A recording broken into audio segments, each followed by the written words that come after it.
It's a make-or-break week for President Biden as he kicks off the NATO summit tomorrow, hosting 31 world leaders in Washington. The summit comes as he desperately tries to reassure voters and allies alike that he's capable of leading the free world. Here's John Kirby pushing back against critics today. I think the question presupposes the notion that they need to be reassured of American leadership and President Biden's commitment, and I don't believe that's the case. We're not picking up any signs of that from our allies at all, quite the contrary. The conversations that we're having with them in advance, they're excited about this summit. This president has invested in allies and partnerships. And when he took office, what I said, only nine allies had reached the 2% level. Now 23. That's not by accident. That's because of leadership. It will be a week full of photo ops, dinners, and typically unscripted Q&As, all things Biden was slammed for skipping out on at the latest G7 summit in Italy last month. So how high are the stakes here? Let's ask former Trump Defense Department Assistant Secretary Elbridge Colby. Great to see you, Elbridge.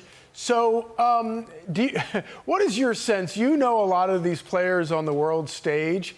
What is your sense about whether or not they're losing faith in the leader of the free world?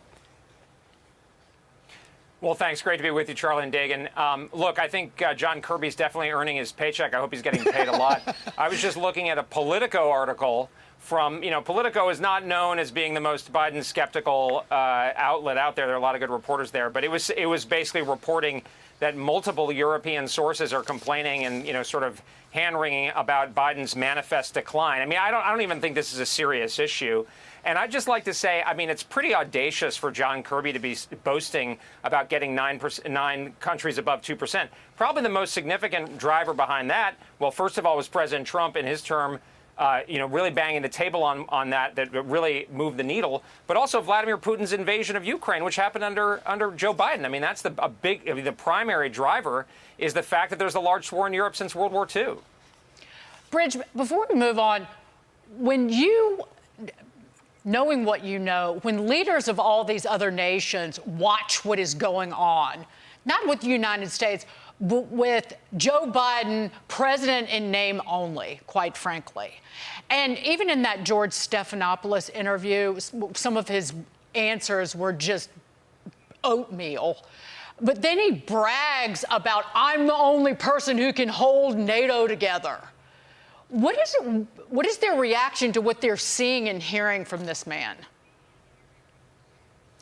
Well, I think it's a pretty scary situation, and I don't think we need to exaggerate. A lot of people have pointed out that after the debate performance, maybe some of our enemies would even try to move beyond what they might otherwise have done, say Kim Jong-un or the Iranians or even the Chinese themselves. The thing that actually scares me, Dagan, is my impression is Joe Biden actually does exert a pretty significant degree of control. But look, he was never, Henry Kissinger, and he's become more rigid and sort of like there was a megalomaniacal quality to his commentary the other day where he's kind of the savior of the world. There's reporting in the New York Times and Politico that his staff are scared of him. So I actually don't think he's just a marionette. I think he actually has very rigid views that are wrong. I mean, the NATO summit's happening.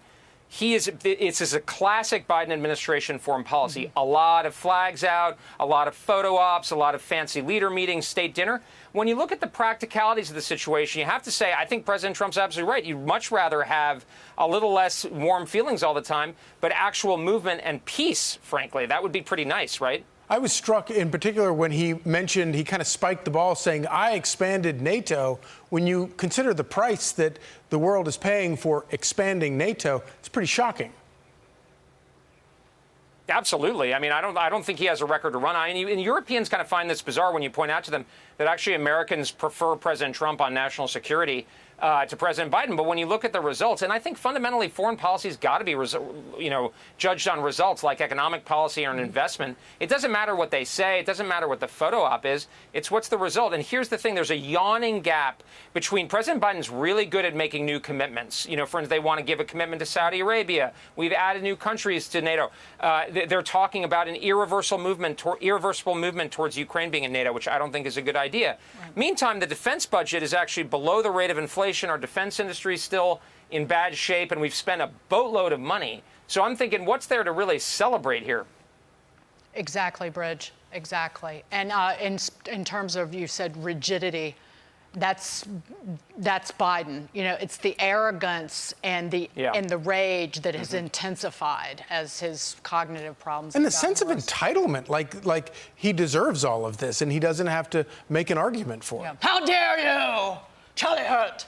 Bridge Colby, thank you so much. Great to see you. We joke, it's very serious, and it is deeply frightening. Indeed.